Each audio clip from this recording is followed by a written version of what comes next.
I have no idea.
So we'll start here in a minute or two. So food and drinks will be available after as well. So if you haven't gotten food yet, it will be there. So if you want to start making your way towards your seats, I would appreciate it.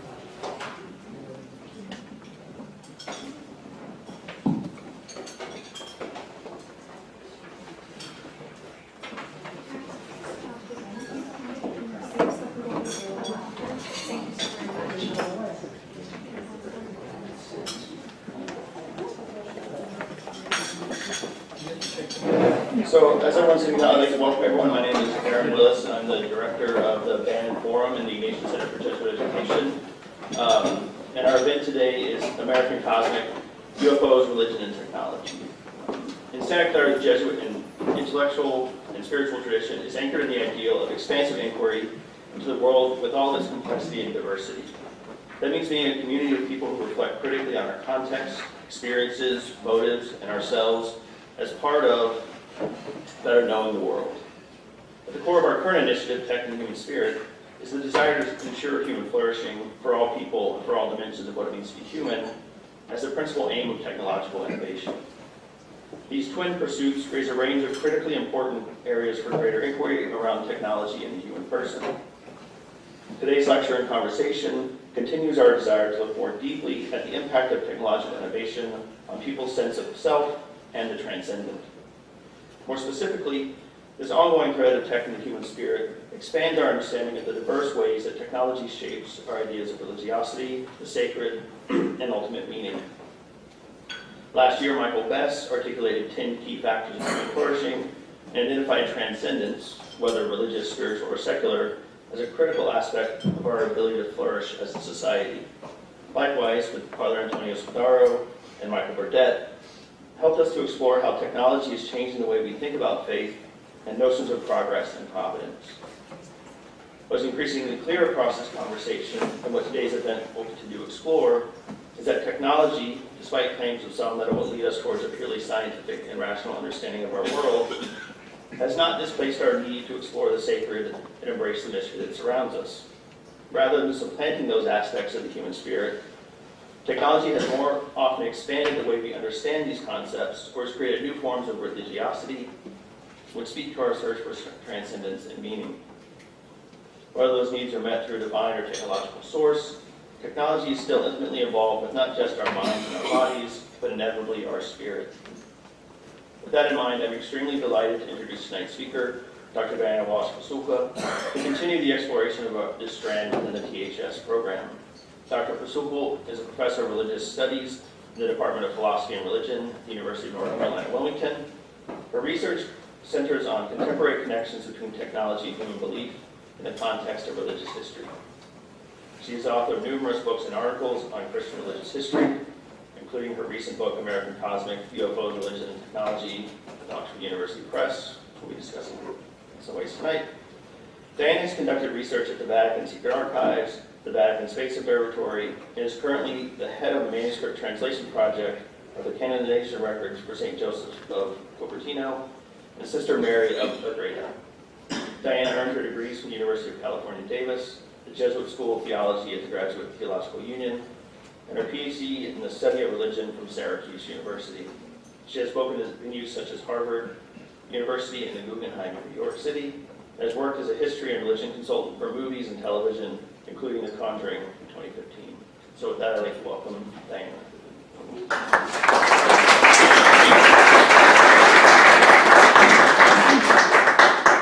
Thank you. Okay, can you hear me back there? Okay, great.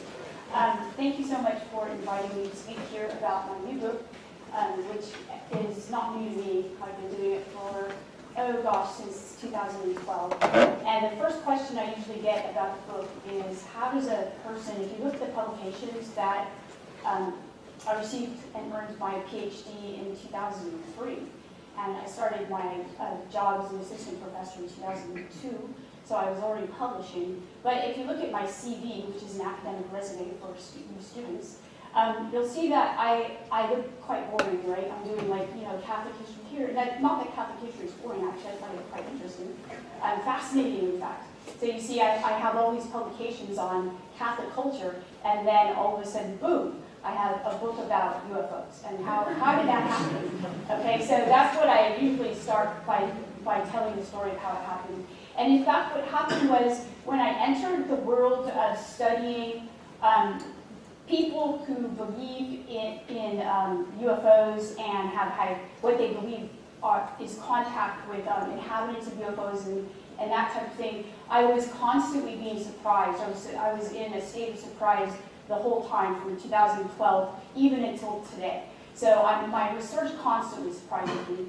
And I would have to say that the way I got here was a big surprise too. And the book prior to American Cosmic is called Heaven Can Wait, and that's a book about the Catholic dogma of purgatory, which probably young people they don't know what purgatory is, but I know that everyone who's, I think, past 45 knows what purgatory is. It's a doctrine of the Catholic Church in which a soul, once you pass away, your soul is put into a state that is not heaven, but it eventually will go to heaven, but you have sins that it must burn off, okay? And so this used to be a dogma that people practiced for years and years, 1,000 years. And then all of a sudden after Vatican II, it went away. And I thought, well, why? How did this happen? So I embarked on a study of this, and this was my first book with Oxford. And what I found was, and this was also a very surprising thing, was that purgatory actually was a place, okay? And in fact, it's in Ireland. So here are some of the earliest representations of purgatory. So this is a map from, let's see, this is a map from the 1500s, and this is a map from the 1600s. And you can see that this is a map of Ireland, and here you have Brazil over there. But you also have St. Patrick's Purgatory. And St. Patrick's Purgatory was this cave, and there were purgatory caves and purgatory places, not many, but they were throughout Europe. There was one in Italy as well. And practitioners would go into the cave. You can see where the caves are here. And they would go into the cave, and they would practice penances, and then they would, basically it would be a purgation. They would purge their sins by staying in the cave for 24 hours without food or water. And if they survived, then they were, free from sin. Okay, so that's very different than the purgatory that we know from the 1700s and from the purgatory we know now. So what my study was, and it was quite surprising for me when how am I going to write this, okay, and not be disowned by my family. Okay, so I wrote it, and what I found was that there were that people started to understand a lot of the, what happened was that a lot of people, once purgatory, the scholastics talked about purgatory in the 1200s, 1300s, and what they wanted to, they were philosopher priests and, you know, scholars and theologians, and what they were trying to figure out was, you know, is our soul a material substance, okay? So the question was, you know, a lot of people would believe in purgatory if they saw evidence of it. So where's the evidence, okay? We don't necessarily believe in something unless we have evidence for it. And a lot of the times, evidence is something that's objective, it's material, it's concrete. So what I did was I basically focused on the physical aspects of purgatory. I start with the cave, and we go through the centuries, and we get to the Purgatory Museum in Rome, which actually has evidence of souls in purgatory. Now, you know about religious studies, right? I hope so, in the university. So I teach religious studies, which means that I don't actually say yes or no to a person's belief, right? The object of a person's belief. Like I say, I study Islam, I don't necessarily say, oh, yes or no about this. I'm somewhat, I try to, you know, we bracket our belief is what happens in religious studies. Academic scholars of religion, we're not theologians, okay? I do want to say that. Nor am I a representative of the Catholic Church. I don't speak for the Catholic Church. So when you ask me, does the Catholic Church believe in aliens? Okay, I promise I'll talk to you about that, but I'm not a representative saying that will say, oh yes, or oh no, right? Okay, so anyway, so this is called the Purgatory Museum in Rome. And what you have here is you have evidence of burnt hands and things like that, souls in purgatory coming and basically warning people about, you know, don't be a sinner because you're going to end up like me, kind of like a Christmas Carol. Remember, yeah, you don't want to do that. And I also found that a lot of the souls in purgatory would become aerial objects. Okay, so this was a good example. So there was a nun, and she was in a convent. This is in the 1800s in France. And so she's there, and she's a young nun, and every night a flame or a light or an orb, right, some kind of like light, comes through her cell, and she can't get rid of it. It stays with her all night. She's like, you know, it's driving her crazy. And she goes to the priest of the convent, the person who oversees it, and he just, you know, says, oh, it must be a dream, just go back to sleep. And she talks about it so much that the Mother Superior comes to her and says, I'll come to your cell, and I'll be in your cell with you at night, and we'll see what happens. Well, sure enough, here comes the orb, right, or the light that comes through her cell. And she looks at it, the Mother Superior, and she says, this must be a soul from purgatory. So then what she does is she gets the whole congregation to pray for the soul in purgatory to move it out, right? And that's how they interpreted it. So I found, I went through a lot of archives, and I spent a lot of time doing this book, and I went, you know, and researched.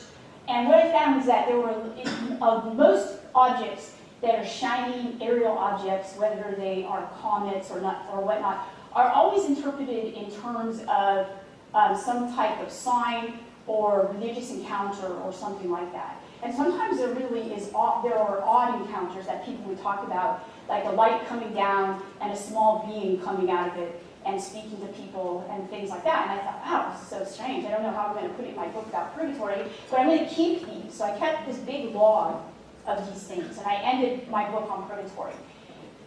And I just included that one scene of the sister or the nun in the convent, and I sent in my book, and it got published. And well, it wasn't published yet, but I sat down with a friend of mine for coffee, and I gave him my log, and I said, look at all these strange things. I really don't know what to think about those. And in fact, my next book was going to be on the Bishop John England of the Carolinas, and that, you know, that was what I was going to write next. Until my friend said, these look like UFO encounters, you know, like Stephen King. And I said, get out. You know, that's really weird. It was a coincidence that there was a conference that was a quote-unquote UFO conference in my town the next week. And I thought, you know, I'm going to go to that conference. Well, I did go to that conference. And when I went there, I heard the same kinds of stories. And they did indeed look like my log. And I thought, this is so interesting. Because I studied material manifestation, material objects and how they impact religious dogma and religious doctrine, I thought this was a perfect example. I grew up, you know, I came of age during the time when, you know, the internet was becoming a thing, the dot-com boom was going, and, you know, in Silicon Valley, I was going to school in Silicon Valley, and it was everywhere. And I thought, you know, the digital infrastructure has got to have a real interesting impact on religion. And of course, I knew that it did. And I thought, I'm going to start to study UFO phenomena, because it seems to me that here you have objects coming from the sky, and we also have them in media, and we're interpreting them in these certain ways. And the people that I heard at the UFO conference were all interpreting their experiences as religious. They were interpreting these things as either, if they were, okay, I'm you know, working in the South, all right? I'm from California, but I'm working in the South. And so the first thing I noticed was that a lot of people would then go to Google and type in what they saw, and up would come UFO stuff. And we're talking about people like Southern Baptists, Presbyterians, Jewish people, and atheists in some cases. And each time they would be fractured, right? So their whole religion, their whole idea of religion and their religious framework would just be challenged. But they would work through it, and they would even have support groups for each other. And so they would then, I've coined the term the UFO hermeneutic, and you can see that working with, like, you know, ancient aliens and stuff. So a lot of the Christians I met would then look back at the Bible and they'd say, oh, surely that was a UFO, you know, during that time, and, you know, this was a UFO. And when Jesus comes back, it's going to be on a cloud UFO. Well, that's the Son of Man. They don't pay attention to that kind of stuff, right? So, so they're looking at their own tradition and they're reinterpreting it. And my students are doing it too. Okay, so my students will go study abroad, and they'll go to Italy or Florence, and they'll go to a museum, either the Vatican, or they'll go to, you know, the Florence museums, and they'll see Francis of Assisi. And this is the best example I have, because if you look at some pictures of the Francis of Assisi getting the stigmata, what my students see is, you know, if you've not seen the pictures, basically he's with his brother Leo, and he's on a mountain on the Feast of the Archangels, and something comes through the sky, and it's like it's described as a seraphim in the paintings, but if you look at the original source, they don't know what it is. It's coming in, and it's looking at him, and he describes it as maybe Jesus, maybe not, you know, maybe it's an angel, and it beams light down at him, and then he receives the stigmata. Well, this is how it's interpreted. And so when my students go, they don't see that. They see a UFO coming down and you know, antagonizing this poor man, right? And they send it to me. They say, Dr. Pasulka, what is this? Is this a UFO? And I say, well, no, I mean, not really. Not if your grandparents are Catholic. Like, they're going to go there and they're going to see an angel coming down and Jesus coming down and doing this. And so you see the change in the framework, and you can't. Once we make that shift for young people, what I found is there's no going back. Okay, so for me, in my age group, I see both. I see what my parents taught me to see, what my church taught me to see, and I also see a UFO. I can't help it. I'm like, don't look, you know, don't see that. Okay, so that's what I see. So okay, so that's what we get here.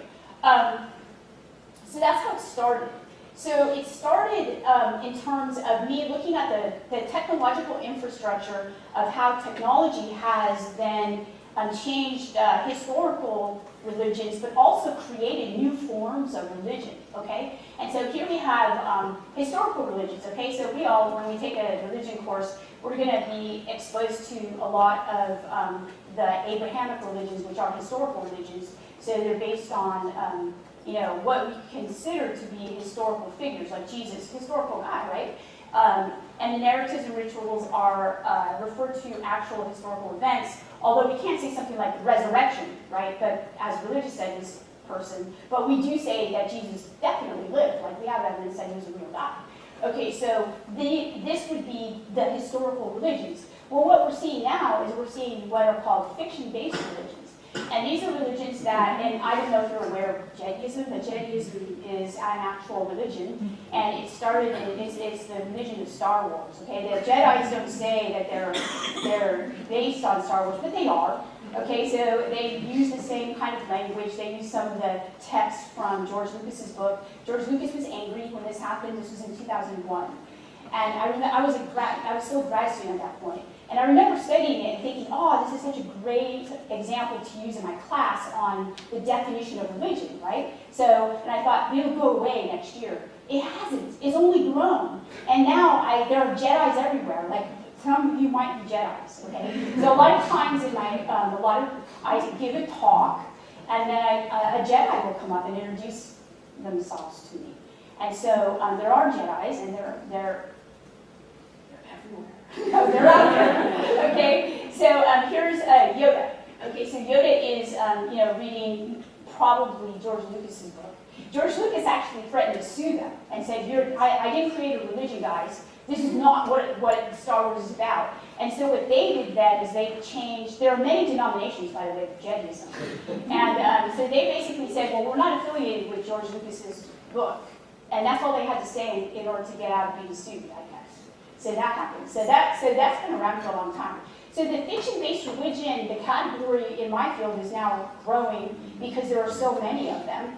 And fictional religions are, sometimes they start as satire, but then they become actual practices, and they use fictional narratives as authoritative texts for practices and beliefs. Now, I used to, kind of talk about this and people would laugh and everything like that, until I met several Jedis, and they were so, I felt really bad because, we don't want to laugh at people's religions. That makes them feel bad. So I thought, I better be really careful when I talk about either in my classes or here. So, okay, so there's fiction-based religions.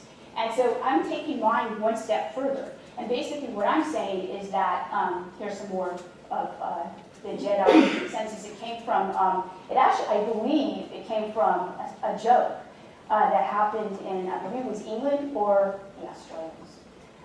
The Australians, they decided to put Jedi, when you put other on the census, they put Jedi. And there were so many of them that the government had to then create this other category of Jedi religion. But then people became Jedis, and as I said, there were many denominations of the Jedis. Okay. So what happened was that I thought, okay, this is interesting. I'm going to go into this UFO study, and the first thing I want to do is I actually want to study our space program. Okay? So I started to study our space program. And the origins of our space program, I don't know if you know this, are really weird, okay? They're totally very strange, and I didn't know that, because you look at NASA, and you look at, Ellen Stofan is a chief, scientist, and she says, yes, we will find extraterrestrial life and stuff, but she's not talking about little aliens, okay? She's talking about, like, microbes and things like that, okay? So what happened when I began my study is my editor at Oxford, who happens to be quite brilliant, I guess, said, Diane, you really need to read this book that I just edited. It's called The Russian Cosmos, and it's about the beginnings of the Russian space program. Okay, and who were these guys? This is kind of a satirical look at the Russian cosmos. But, so I thought, wow, I read the book. It was by Henry Young, and he had graduated from Yale, and he spent all of it, he was a scholar of Russian history, and he focused on the what's called cosmism, Russian cosmism. And it's still going, and it's still kind of a thriving belief system. But what you have here are Konstantin Tchaikovsky and Fedorov, I don't know his first name actually, and they're actually Eastern Orthodox, okay? So they blend their Eastern Orthodox Christian belief system with this idea that human beings are going to travel into space, and that when we travel into space, we're going to achieve a much greater religiosity, okay? But a lot of people are going to be left behind. So it doesn't look like a Christian, it's a different form of Christianity, okay? So, and they, Tchaikovsky actually said and believed, and he was the brain behind a lot of the rocket science for Russians, he believed that there were beings that were ethereal beings that if you tuned into, you could, if you were super smart or if you were very sensitive like a poet or an artist, you could actually download the symbolism and then create something like an equation for rockets. This is what he believed, okay? And in fact, strangely, he did this, okay? So, so what I found interesting was that the very foundations of our, of going off Earth were steeped in forms of religiosity that I had never known. So again, so you know, it's a combination of this kind of Russian Orthodox tradition, which, by the way, is very unorthodox if you read it, and this idea that we're going to be our next destination is space, kind of like how Elon Musk, you know, talks about it. So then I started to look into our own program, and by this time I had spent about a year and a half doing this research, and I had acquired some contacts. And some of my contacts were actually from NASA, but the most interesting contacts were from organizations that I can't tell you what they are. Okay, so I had to sign like some non-disclosure agreements in order to write the book, and I said to my editor, I don't know, you know, if you're okay with this, and she said, oh sure, yeah, that's fine, as long as, you know, we can verify who they are. And I said, yeah. So I had to verify a lot of these people as people that are real, because if you read the book, a lot of these people just are like Jack Parsons. They're very much like Jack Parsons, who started our own aerospace program. Okay, so Jack Parsons was a unique character in the 1930s and 40s, and he is credited with starting, with creating the rocket technologies that we still use in order to put our own rockets and satellites into space. Now, when you go to the place that he's affiliated with, and it's not NASA, but it's more important than NASA. It's the place, and probably some of you know what it is. It's the place that actually puts our satellites in space. He was not Christian. Okay, he hung out with L. Ron Hubbard and a lot of very interesting people, Anton LaVey. Okay, and he would go out into the desert of Los Angeles and do all kinds of rituals in order to, what he called, download these rocket technologies in very similar ways structurally to Russian cosmonauts, okay? Except his included like orgies and things like that. So they were a little bit odd, okay? So I wanted to know everything I could about Jack Parsons, okay? So it's Jack Parsons, John Parsons. So I asked my friends who were associated with those parts of the Air Force if I could enter their archives. Now I have all the credentials, right? I've been to the Vatican, I can do all this stuff. Sure, I can do it. I've got a PhD. And they said, yeah, they're probably, what is she writing on? Well, she wants to know a little bit about Jack Parsons. Why? And they looked me up and they saw that I had written one article that had the word UFO in it, and they said, nope, can't come to our archive.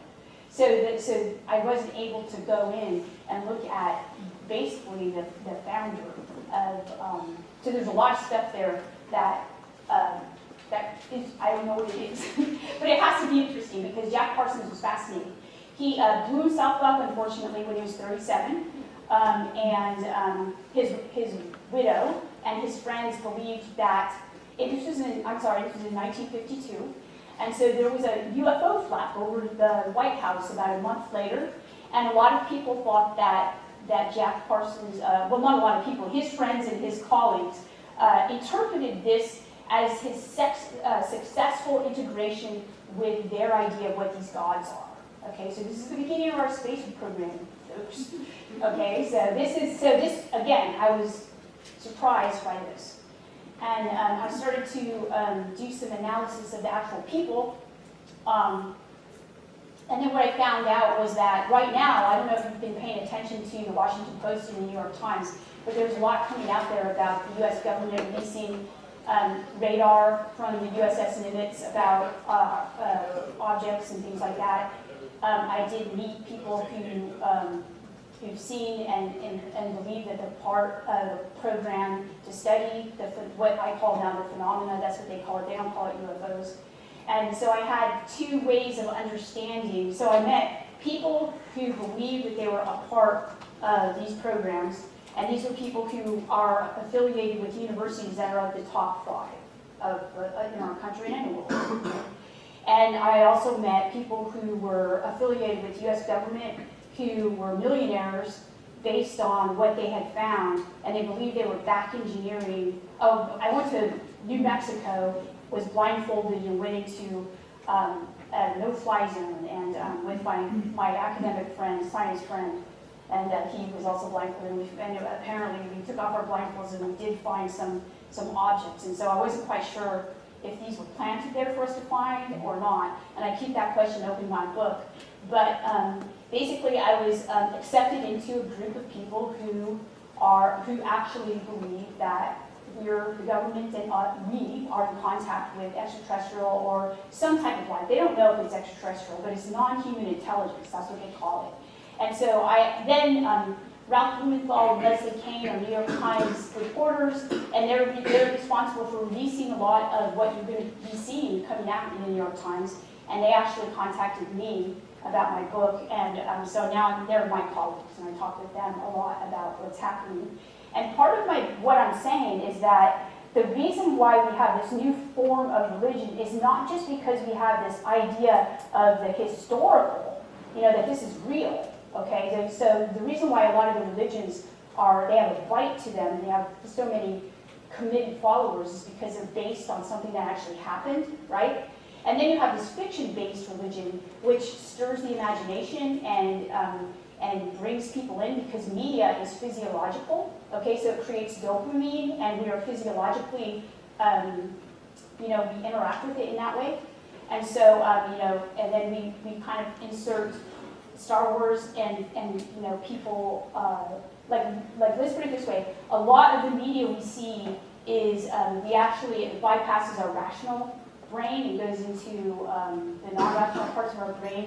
And even though we say we don't believe it rationally, a lot of times we actually physiologically respond to it. So on some level we believe it. So my contention in the book is that we have this new religious form based on ET life, and it's both historical and fictional.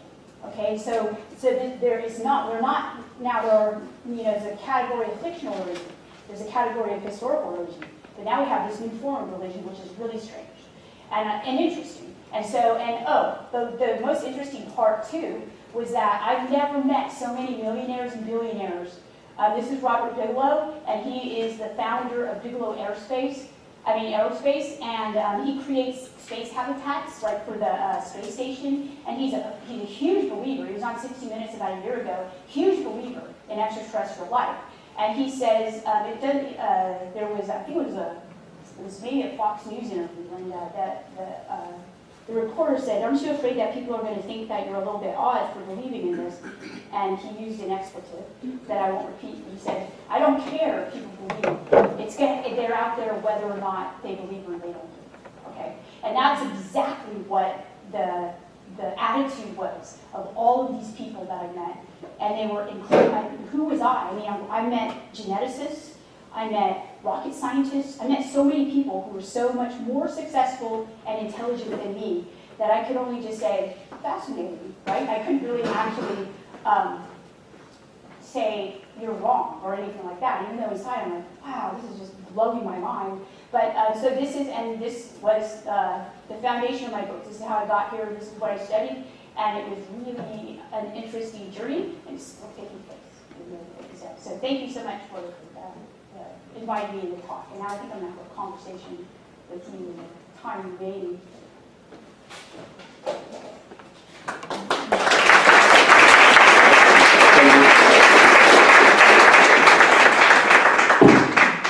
So we set up some chairs real quick. We'll now have a conversation between Professor Jim Bennett and Diana. Kind of pick apart then what Diana found in her book and kind of explore some of these in more detail. So Dr. James Bennett is an associate professor in the Department of Religious Studies and the associate provost for undergraduate studies. Dr. Bennett received his BA from UCLA, his MDiv from Princeton Theological Seminary, and his PhD from Yale. He joined the Religious Studies Department at Santa Clara University in 2002. Before that, he taught at the University of Oklahoma. His area of specialization is American religious history. His research and writing is focused on the intersection of religion and race in American Christianity. His current research is a study of the anti-cult movement in the late 20th century. So, thank you. So from that biography, I feel like I'm not a good conversation partner for her. I've done science fiction. I loved Star Wars as a kid, but that was about it. But listening to the way that this came to you sort of unexpectedly, maybe I can feel a little bit better about it's very surprising. engaging this topic. I'm curious, as you talk about sort of the secrecy involved in doing this, both of what you were not allowed access to, what you have to keep secret, what other people are keeping secret, as you navigated all that, now that you put this out in the open, how is the book being received? Oh, well, that was unexpected too. So I wrote this book and I thought, well, I don't think a lot of people are really going to get this book, and that's okay because I'm a full professor now. And this is really weird. It's a weird book. And one of the most interesting emails, I've received emails about the book every single day, and interest from lots of different people all around the world. And it's been well received, actually. I got a Publisher's Weekly star, and then another Publisher's Weekly editor read it and said, this deserves a star and a half if we had it. And and I also got lots of invitations to speak. And my editor, I spoke at the Guggenheim. And so, a lot of what I would call very smart people like my book, and that's a compliment to me. So it was surprising. It's sold out. They printed a bunch and it sold out before it was actually, yeah, thank you. And I was supposed to speak at the Commonwealth Club, which is in Palo Alto, and is somewhere conservative. And I was a little afraid because the person who's the head of the Commonwealth Club was the ex-chief of the Pentagon. And I thought, I'm a little afraid to speak there. So I did, so in the first chapter, basically what I do is I talk about the ethics of secrecy and how that really doesn't jive with the academic, when we reveal our sources, our ethics is not secrecy. So when you ask me about purgatory and the caves, I'll show you exactly where they are, and I'll tell you where they're cited, right, in which documents. But what I found was that a good friend of mine from Rice University, he wanted to do a symposium. His name is Jeff Preibel, and he invited people like the people in my book, like Robert Bigelow and people like that, people who are involved in this community that have to remain, a lot of them have to remain anonymous, and then academics. And it didn't go well because the academics just assumed that, won't you want to get to the bottom of this, right? Don't you? And these people are bound by secrecy. So it was almost like, if you've ever seen this movie called Fight Club, first rule of Fight Club, don't talk about Fight Club. So these people were all in Fight Club, and the academics were not. And so it was a very odd, there were sparks that flew. And I understood that a lot of these people could go to jail if they revealed, they had clearances, right? And so they could go to jail if they revealed too much about what they did. But they did want to talk about what they did, so. And so you kind of stand then as an interpreter, or as an interpreter. So secrecy is an interesting thing in thinking about the context of religion as well, and esoteric religion, and that there is this secret or hidden knowledge, and one has to be an insider or initiated in that. How does that sort of category that you have, maybe as a religious scholar, sit alongside the way that the secrecy is working here, maybe more in cultural or logistical constraints? Did you see any connection, as you think about sort of this world is producing religious forms, is there any connection there? Absolutely. So, in a lot of religious traditions, there are places where you can't go. There are sacred places that only priests or those initiated into the mysteries can go. And so I saw it as that. But also the people who believed, and these were the scientists, they were passionate, and they had rituals. So the space program actually still carries on with these rituals. I do have a presentation I give, and it used to be with one of the people in the book, and he's in the space program. And he's on almost every space shuttle when that program was going. And so what they do for this ritual, a lot of the people who are involved in the space program don't understand why they're doing this. But I immediately, as a scholar of religion, understood what was going on. They're using first century Latin, and they're putting it on their rockets and satellites that are going up into space. And they also use Roman gods and goddesses as emblems. Now, who are they speaking to up there? I don't know. But I'm like, do the aliens read first century Latin? That's what I asked them. And they were like, that's a good question. So you see, like, a lot of these people weren't actually reflective about the kinds of things that they were doing, but they'd eat the same meal. You know, think about food and religion. They'd eat the same meal before every classified satellite launch. And then they would wear the same clothes. And then afterwards, they would have a prayer. They would have a prayer, and they would all say a prayer, right? And it was a Christian prayer. And then they would have a cigar afterwards if it was successfully launched. It's very strange. And they have patches. I don't know if you've seen their patches. They're all in first century Latin, and they say stuff like, "Ha ha, we know and you don't. I promise you." That's what they say. And if you don't believe me, give me your email address, and I will show you these patches. They're so strange. So I mean, that opens up an interesting line there. You talked about historical religions, fiction-based religions, and then that these UFO experiences in conjunction with technology and media are creating or contributing to new forms, or Yes, a different form yeah. in relationship to that. Could you talk a little bit more about how those are religions, as a scholar of religion? I mean, I guess part of my question is, you know, to what extent are they religions, or are they religious-like kind of thing? And like you described, the rituals that we recognize as a component of religion, and I know I'm getting into deep definitions No, here, this is all good, right? but I mean, maybe you've got my students here, so. how are these Yeah. religions? Yeah, okay, so I get that question almost every interview. And so I respond this way. I say, you know, a lot of times when I talk to I do a lot of basic studies teaching, okay? So students who've never thought about what a religion is, right? Well, don't we know what a religion is? Well, we have a religion usually, or we don't. But we base our assumptions on usually the Abrahamic religions, right? So you have a God, and then you have a book usually, and you have these rituals and communities that, you know, you have holy days. Well, that's not necessarily the definition of religion. Okay, that's just the Western definition of religion. What about Buddhism? So if you look at Buddhism, you see in many of the denominations of Buddhism, like Zen Buddhism or Chan Buddhism, no God. You know, there are religions with no gods. And then, you know, so what I try to explain is that the definition, first of all, we have so many definitions of religion in religious studies itself, that what I like to focus on is what are the components of a religion, okay? So when you break down religions, what you see you see contact with non-human intelligence is one, be it in the form of sunyata, emptiness in Buddhism, or, you know, Allah in Islam, okay? Or the Trinity and God and Jesus in Christianity. And so, okay, so, and how do we generally interact or have contact with these non-human intelligences or non-human intelligence? Well, usually they come down from the sky. Like a lot of them come down from the sky, right? Or they burst open into a bush, you know, and they burn and they don't consume the bush and things like that. So, you know, there are these events, what I call contact events, that happen.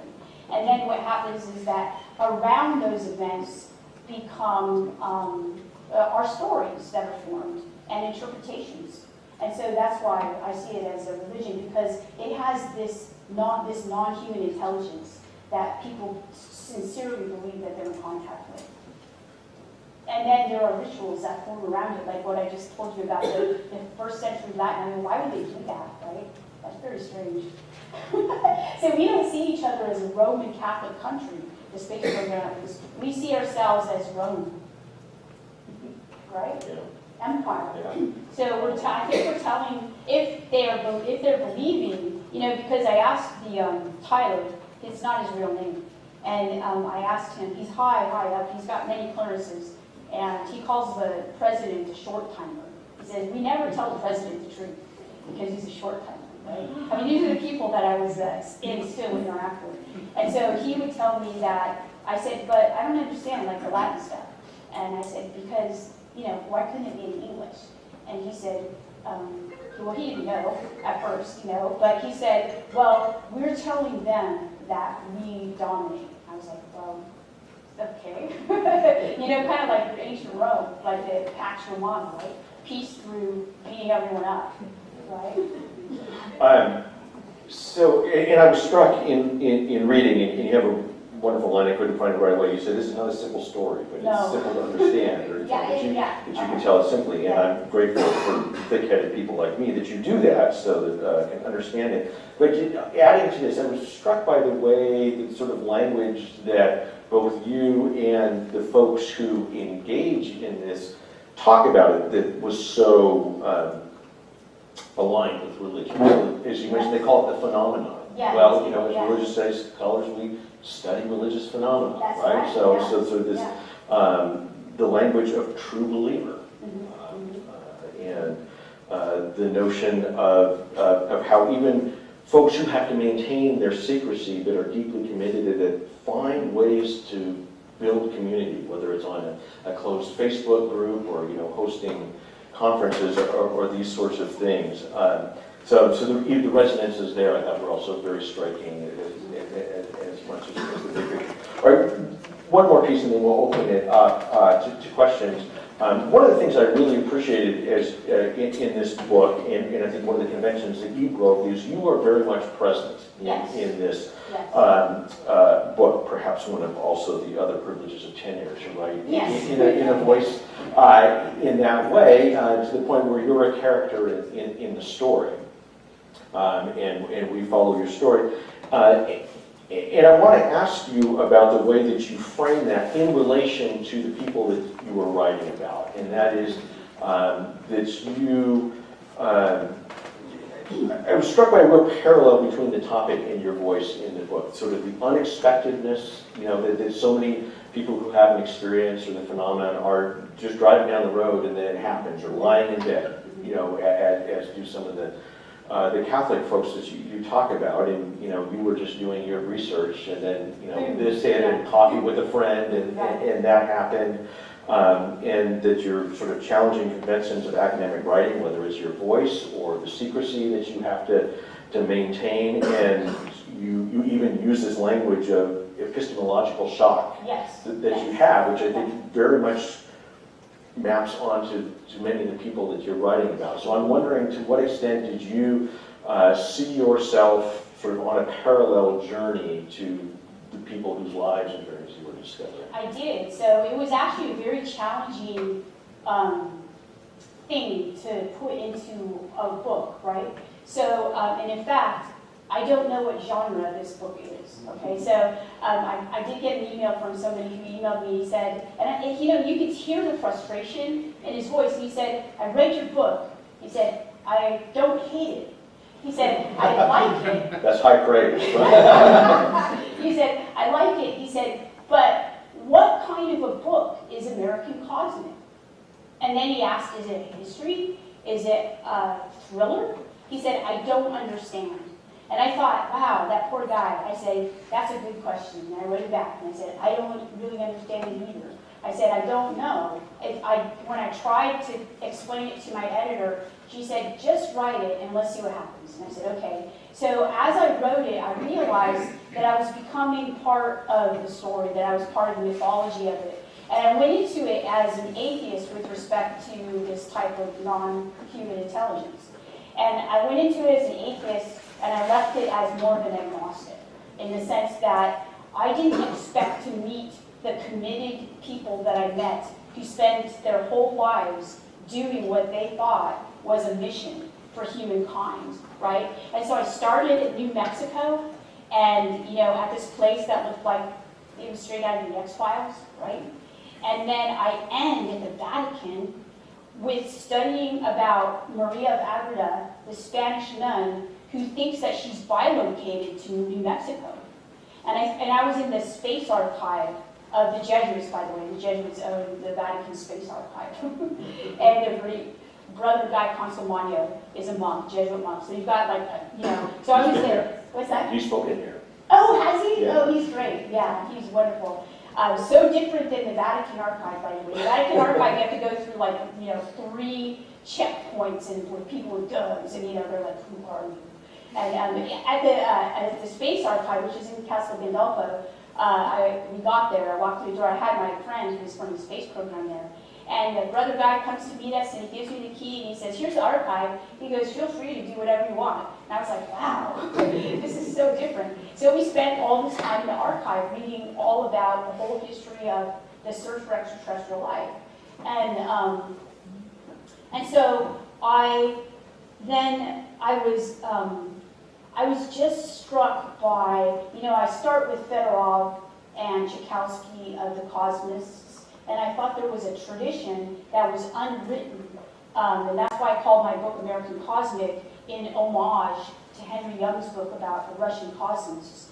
I thought this is a tradition that's been so incredibly appropriated by the intelligence communities that it's not known. Like Tyler in my book, do you know what a hero he is and what he's done and what he's given up in order to serve our country? But we will never know about him. He knew Judy Resnick, who lost her life in the Challenger explosion. He was her good friend. He was her running partner, and he watched it, right? And so, but he left the program for a while because he felt like, there's nothing left, right? And so he came back though, and he forged new ways of understanding our technologies based on his belief in non-human intelligence.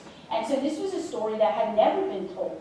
And so I thought that it deserved to be told. And so that's how I told it. I told it as kind of a story of me meeting these people and explaining how they believed, this was they were the religious practitioners, and I was a part of their order, right? I mean, they truly do live like monks and nuns, and they live lives of sparse, they can't talk about what they do.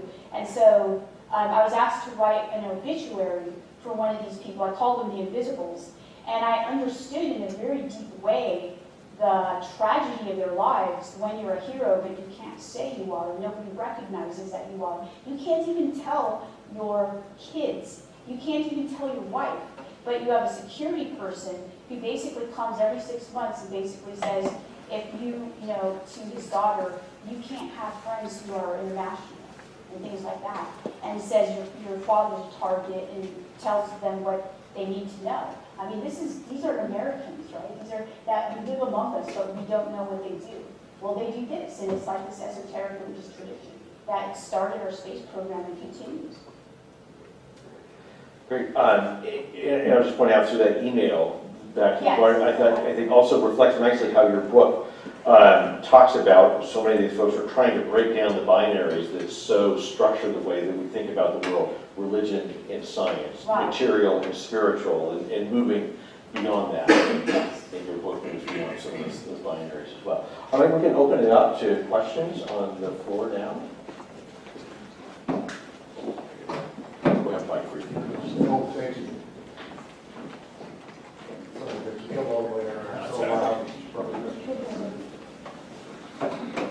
Thank you so much. This is unbelievably mind-blowing, as I'm sure doesn't surprise you. Thank you. So when I look at the image there, and I think of all this secrecy and all these stories that need to come out, one could be forgiven for getting the impression that this is all cutting edge and super futuristic and everything. And I just wonder what you think about the idea that, in fact, this is incredibly basic human tradition when it comes to religious meaning seeking. So I'm a storyteller with a huge global repertoire, and what we see again and again when I look at people's stories is they use these as these great tools of meaning, and there are all kinds of complexities to that.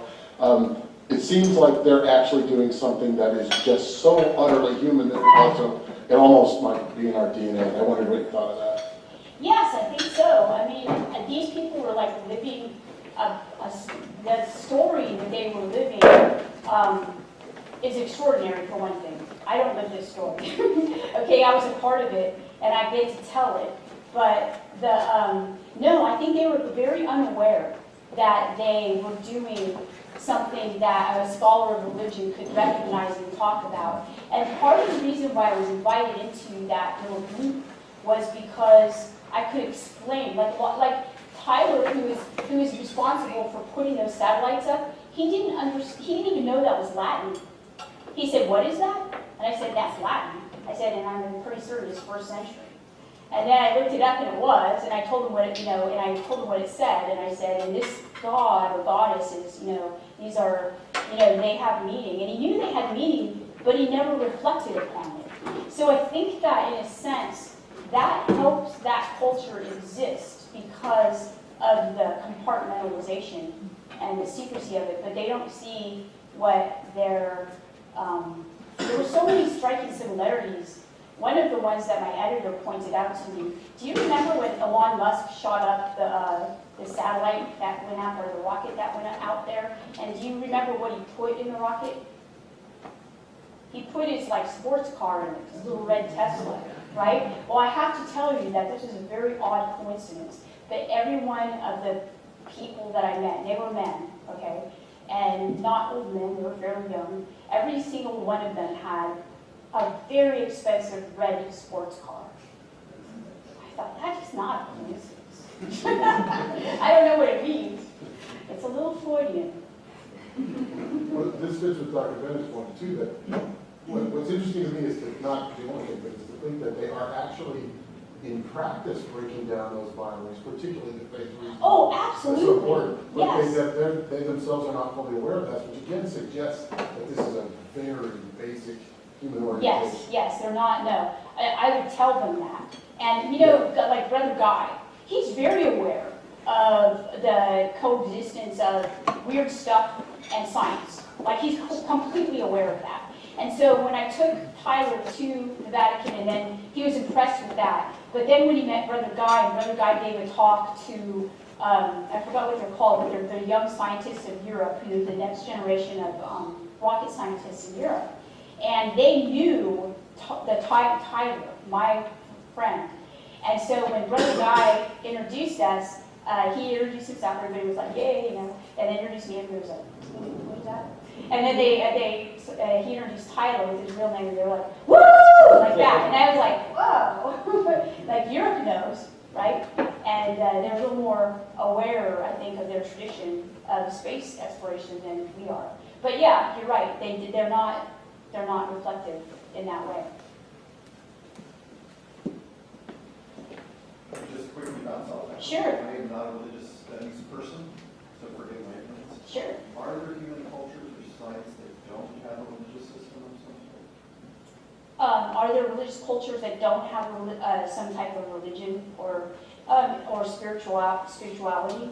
To my knowledge, I mean, I don't believe so. I mean, it looks like a universal type of impetus is what, yeah. Very basic human. Yeah, I mean, even if it's just like, you know, the great-grandfather is still around kind of thing, then let's, you know, give alms to that, not alms, but let's, you know, have a votive or something for that person. It's acknowledging the tradition of human, just humanity, I guess, and us being human. But maybe, I don't know. I know there are atheists, and they're pretty strong about their atheism, so it's almost a religious, like.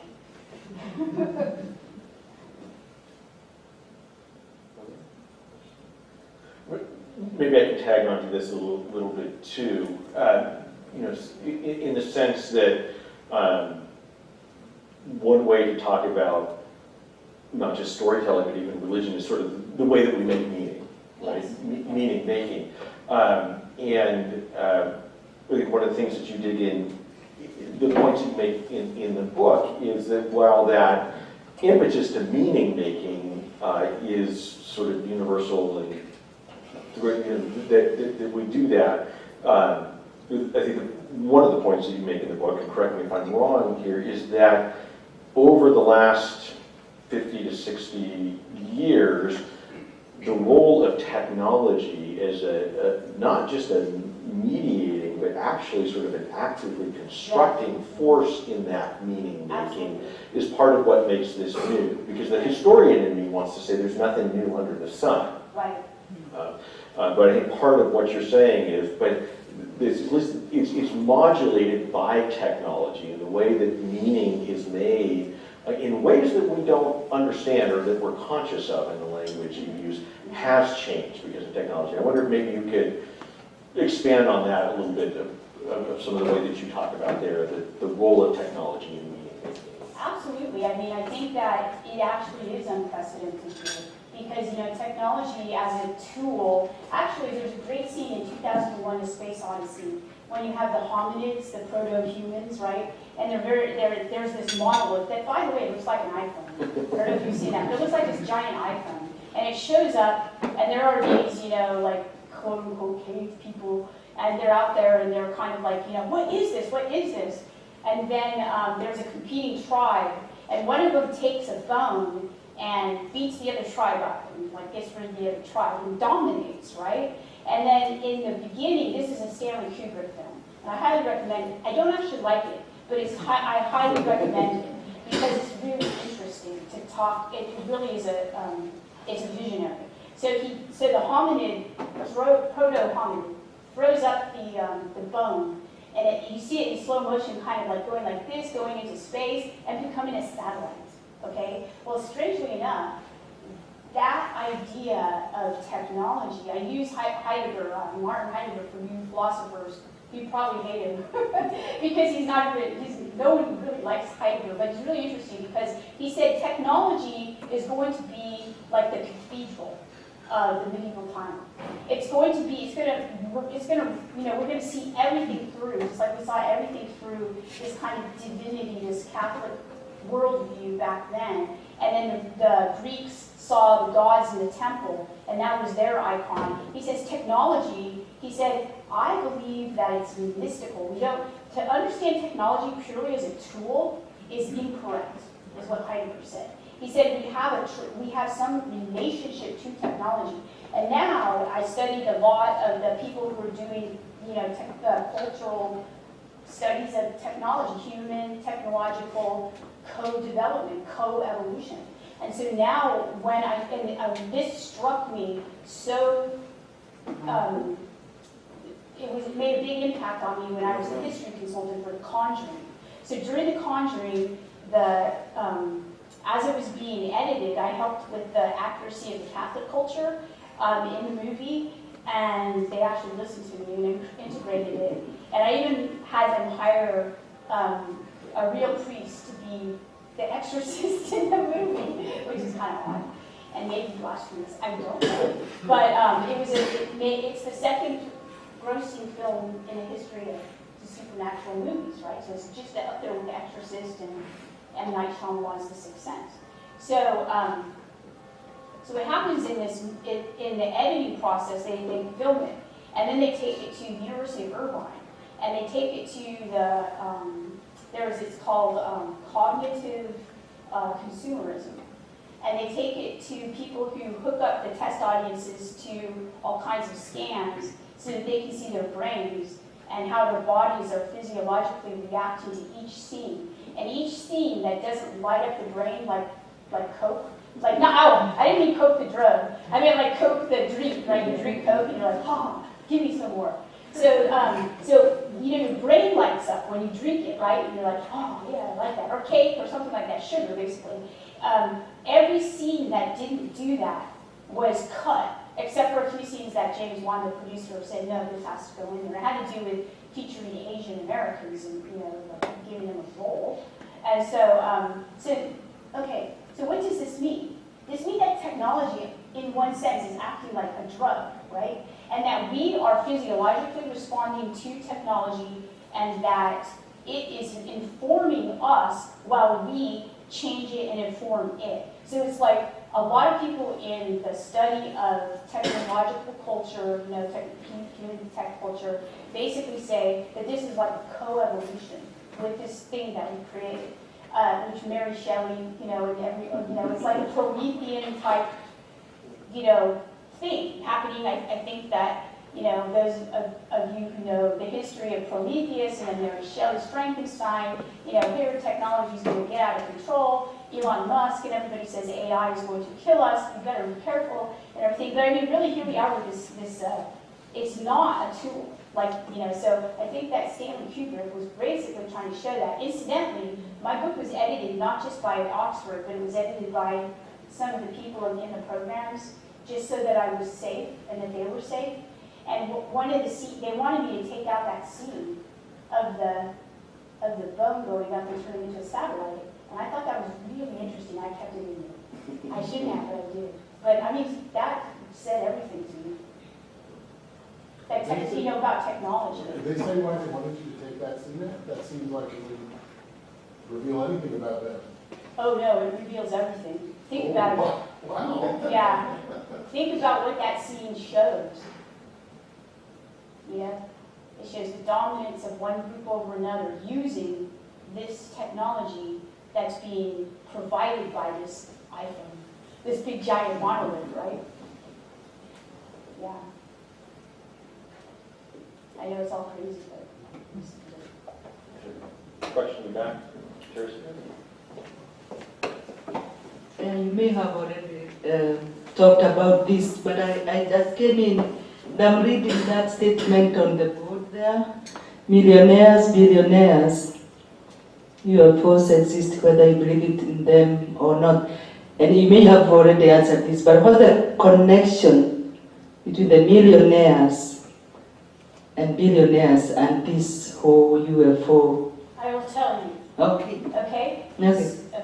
So, the government, the Army, the military, just this past week signed a contract with a group called Two Stars Academy, which is, unfortunately has the front man of Tom DeLonge, which the young people probably know without me his music. But anyway, so he's a rock star and not very articulate. But he fronts this organization that basically harbors parts from alleged spacecraft, okay?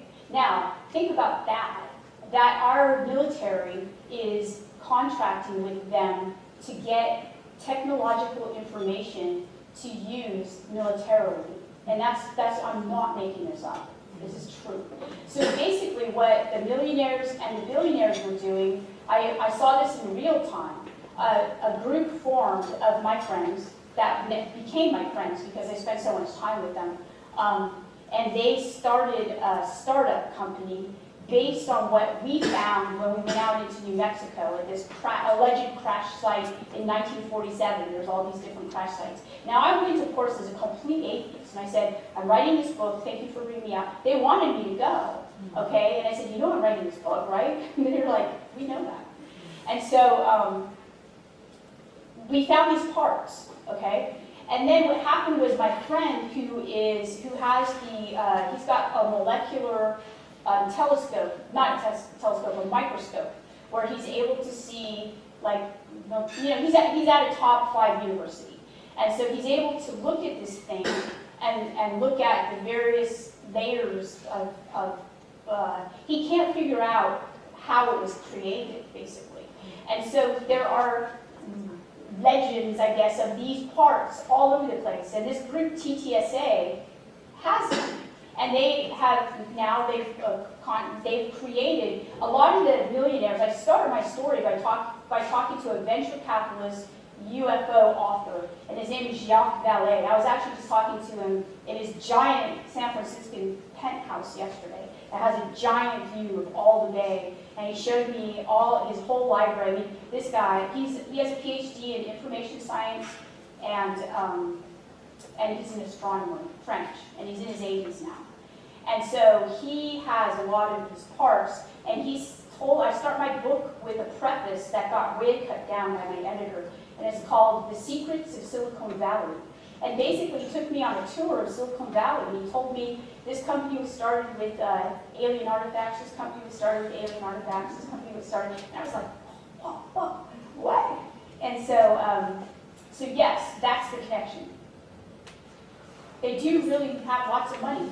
Tyler, in my book, has Ubered, I know that's not a verb, but I'm using it as a verb. He's Ubered jets several times in my presence. Like, he can't stand, he was here like about a year ago, and he hated the traffic. He's from Alabama, and he works there.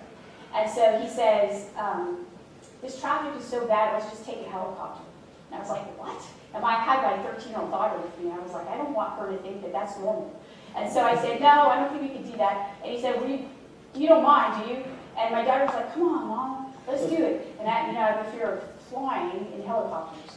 And so he basically just Okay, he's done it 3 times now in my presence. He's called and gotten helicopters, planes, so just to fly like 4 hours over here because he doesn't want to drive in the traffic. I mean, they've got so much money, they do not live in the real world. These people do not live in the real world. They don't live in my world. They live in the real world. I wouldn't mind living in that world. But it's not my world, let's put it that way. All right, well, thank you very much.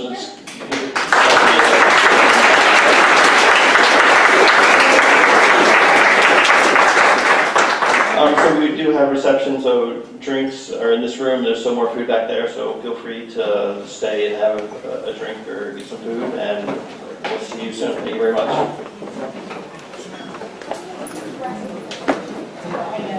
You can leave plates up here. Bye, Jen. See you tomorrow. Okay. Bye, Jen.